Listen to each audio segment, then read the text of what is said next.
Found it out. Mm-hmm.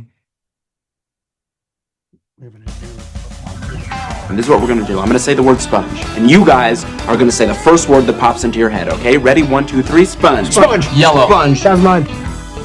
I command you, as King of the Britons, to stand aside. I move for no man. Hey, can I bring Anne? Who? Anne. You know, she's the girl I'm kind of hanging out with. I haven't met him. Yes, you have. Michael had met Anne. It's the Al Travis Show, and we've got him. Oh, yeah. You know, it's Jake, the stunt monkey. Is it the stunt monkey or just stunt monkey? Is there the stunt monkey? Okay. The stunt monkey. That's fine. It does. It sounds, you know. Al, We've if got learned him. anything about your show, it doesn't matter. Just say what you want and go for it with authority. Yeah, just People will buy it. It's the stunt. Yeah. I like the because it's like you're the only stunt monkey. So the stunt monkey and Jake, which is That's like why I Jake call and the it Fat Man. Facebook. That, and it's the barbecue show on the Al Travis Show. Good tune. So it offers the question before we start. Where'd you get the tune? I love the tune. That is a great. That's actually Stunt on bass guitar, Terry T on drums. No, we stole it from some generic library somewhere. And All right. Wow. Good probably tune. now we're gonna, because of the number of people it just reached, we're gonna have to start paying royalties on it. I am sure. Well, it'll be well worth it. That's a good tune. I like that a lot. Yeah, thank you. Gentlemen, thank you for being here. Jake, we missed you last week. Yeah, where was it? Or last time. A week ago, you were not here here. at the lake. No, you weren't at the lake last week. I don't know. Oh, I was filling in on one. Anyway, doesn't matter. I'm It glad does to be back. not matter. Yeah, Glad I'm to have you back. We're going to do a production meeting right here in front of everybody because 2 weeks ago when it was me and Stunt, I asked if we could talk about beef. You did.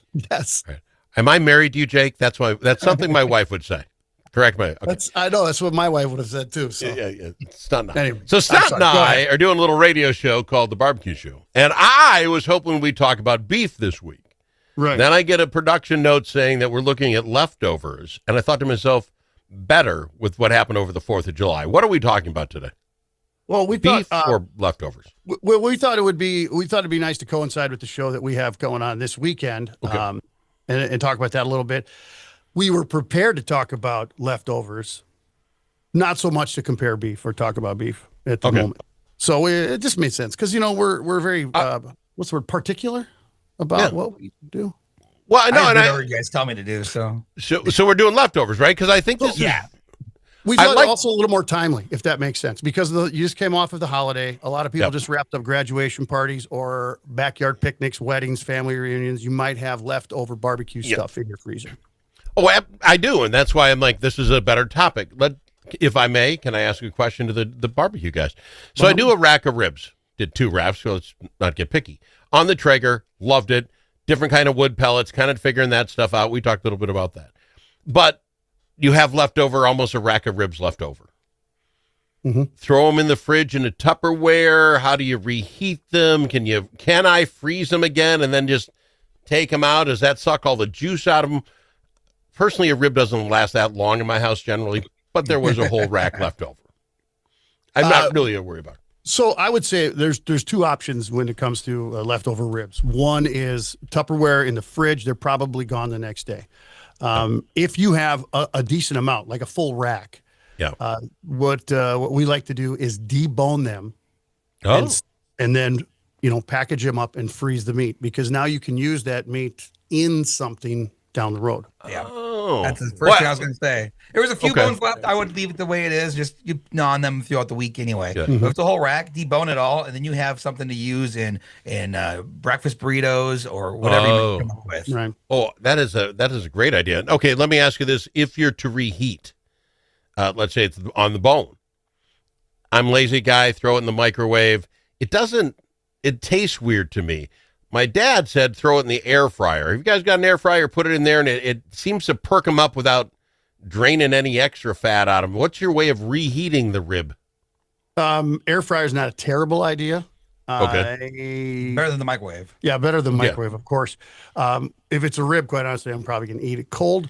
But See, if you that's really me. are looking, if you're going to really look to reheat them properly, I Yeah. would probably put them in an aluminum pan with a lid and throw it back in the smoker and let it warm up. Give it plenty of time and let it just slowly come back up to temp. All the juices will redistribute. Your sauce will get tacky again. Bang. Whoa. Oh, no. Do you need to put any water with that? Let's say I'm going to put them back on. Get a little water in there to moisturize them up, or nope?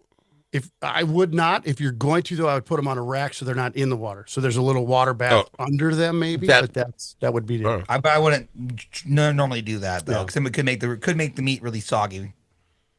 That's fair enough. Okay. And this is just the ribs. And I love the idea. No, you cut it off the bone, you put it back in the fridge. How long will it last in the freezer? I mean, you're talking, is there a time limit really? I mean, it's frozen. I mean, the freezer is the pause button, right? So you mean technically go as long as I mean, after a while it's gonna lose some quality. Basically, you got freezer burn, whatever else might happen. But if you are what do you call it? Shrink wrapping it, or what is that usually called? Vacuum sealing it. There we go. Oh, there you go. It's gonna last a lot longer. But again, how often do you need the leftovers to last that long anyway? Right. Yeah. Well, the freezer is not an option. Well, I mean, if you overdo it, I suppose. But that's for a rib. And rib's got a lot of bone to it, a little fat to it. So, I mean, I get that. What about some of these other slices of meat? I mean, we were talking pork rumps last time. Is that got enough juice in it you can freeze it as well? What are your leftover techniques? That's Stunt's world right there. This is his whole the pork. Yeah. And it was one of the reasons why we wanted to talk about leftovers too, because sometimes you cook something and it's a big hunk of meat, and like maybe you just had a big celebration, but there's only 5 of you or something like that. Well, pork butt's going to cover 10, 15 people at least, if not more. So, I mean, between that and briskets and things like that, smoke the whole thing, and then vacuum sealing again is a great way to go to keep it long term. And like, I have individual packaged bags that are about a quarter pound that are good for like one meal that I've left in my freezer. Got the air out of them and put them in the freezer. Then all I need to do is reheat them. Honestly, for those, for like a pulled pork sandwich, a quick nuke is all I've done with those. I feel like that doesn't need the time to sit in the air fryer, but you sure can. Basically you do your normal meal, you get everything prepped and you cook it. And then after you're done, you always worry about getting it back. You got to kind of get through that danger zone in a hurry. You want to get cold again. You don't want to just sit out all day. So get it in the refrigerator, get it packaged. And then later on, I usually come back and I'll put it into smaller bags and then put it in the freezer, leave a big chunk of it in a glass tub, or what do you call those? Pyrex in the fridge. So we can kind of pick at that through the rest of the week. But then after that, the rest is already frozen. I usually, like I said, you put them in the freezer in packages you're going to use throughout the next few months. Like I said, usually about a sandwich worth or 2 sandwiches worth is what I usually keep in it. I weigh mine out normally, so I know exactly. Do you really? Yeah. You can't eyeball it by now. You actually weigh it out, and you can't. I could probably eyeball it, but I get nerdy. I like, let's make sure we got enough in here. Let's see what we got. Okay. So, I would say along that same lines, Al. Not to interrupt, but a lot of times, especially like there's 3 at Stunt's house, there's 4 at my house, about to be 3. So we're not eating a whole pork butt, we're not eating a whole brisket. So a lot of times we're going into it with the idea of we're going to eat a small portion of this, and we've got meal plans down the road for the rest of it. I would say this: if it's brisket or if it's pork butt, shred that thing up before you freeze it, because trying to defrost a big hunk. Because the other problem is that if you're only going to eat a part of it. If you put makes sense. 2 pounds of pork butt in the freezer, now you have to defrost 2 pounds of pork butt, and you really don't want to refreeze. So make sure you're shredding that up, or slice. If it's brisket, slice it or whatever, then freeze it. And that way, you'll get better freezing, better servings, and you'll have more options. Okay, so this sounds to me, if I'm getting what you gentlemen are saying, you're going to have to plan this out a little bit. If you're going to make a big hunk of meat and you got to count the number of people, it's best to know what you're going to do with those leftovers. Because I'm going to ask you, what's the process? Pork butt comes off. Stunt, you cut off whatever you think the people are going to eat. Let's say half of it, right? You got enough company for half. The other half, how quickly do you dismantle it, shred it, put it in the stuff, and get in the fridge? Can it sit on the counter until after the party's over and say, now I'll do it? How do you need this plan? What's the plan? Right. That's kind of what we're talking about too. Like when you're going into something, you already have the plan out, because if you don't already have a plan, you're gonna waste something anyway. So with pork, especially with pork butt, you're shredding the whole thing right away. Don't cut it in half. Just shred the whole thing immediately. But why it's still hot? I mean, why While you it's still take it off hot. the grill, You cut it in let half? it rest for about an hour, 2 hours after in a nice little blanket. I usually hold it like a baby for a little bit, to walk around the house, and then put it in a cooler or someplace to keep it warm for about an hour, so everything can just kind of get back. What's the word you always use, Jake? Solidify. Redistribute is what you're trying to do. Yeah, get the juices back into it. And then after that, shred it all apart. And then that's usually when I shred it apart, I'll immediately put whatever I know we're going to serve into one bowl. And then I'll put the other bowl and put a cover on it and put it in the fridge almost right away. All right. Is that, Jake, your same thing for a brisket or something of that of nature as well? For sure. Yeah. And then usually, you're going to eat as much of it as you can, of course, and then and save the rest. The advantage to, like Stunt said, getting it covered and in the fridge right away is the longer it sits uncovered, the more it dries. The more juice, the more flavor you're going to lose. So you want to keep that trapped in there right away. Like a lot of people let their leftovers cool before they'll seal them, so you don't get the condensation on the top. Yeah. You're just letting moisture out of your leftovers. You want the condensation. See, I got to tell my wife this. She doesn't like the condensation. She said, no, that's the humidity. You got to have that in there. So you want condensation on your meat. Yeah, the condensation doesn't bother, especially on a pulled meat like that, where it's just straight meat that you're already going to be dealing with, trying to make not dry out. That's why a lot of times too, with leftover big chunks of big meats, it's always going to be added to something. Mac and cheese with brisket, mac and cheese with pulled pork, or Tacos. Tacos are great with leftover stuff. Breakfast cereal is great with ribs. I love it. All right, we did ribs. We did the pulled stuff, the stuff you got to shred. How about we come back after the break and we'll discuss the other meats. Some of you don't shred. You got your steaks, you got your chops, you got your chicken. We'll talk about all that with Jake and the Stunt Monkey. The Stunt. It's got to be Stunt Monkey. It's got to be Stunt Monkey. Stunt Monkey. Yeah, and then I changed my mind. We're going to get there. It's the barbecue show. Love having these guys on. We'll talk more leftovers right after this on the Out Traffic Show.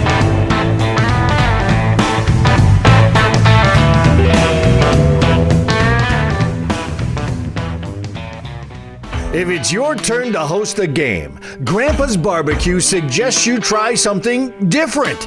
Put out the perfect barbecue flavor of Grandpa's Barbecue.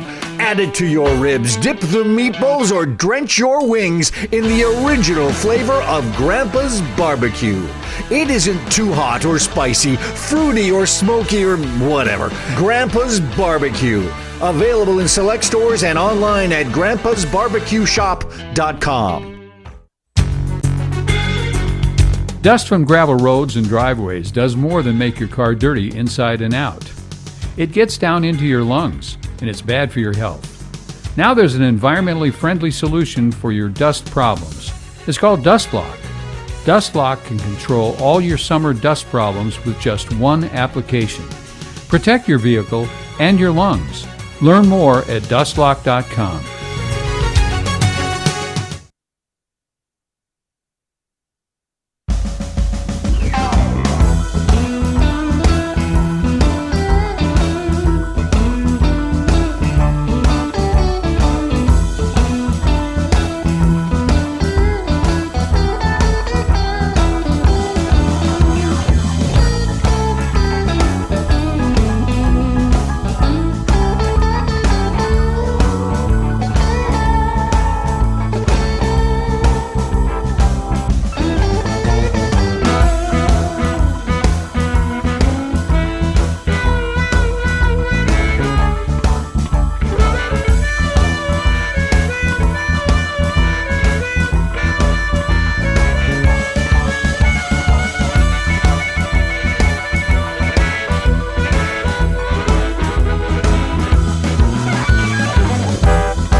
don't need to ask him his opinion more than once. Al Travis on The Al Travis Show.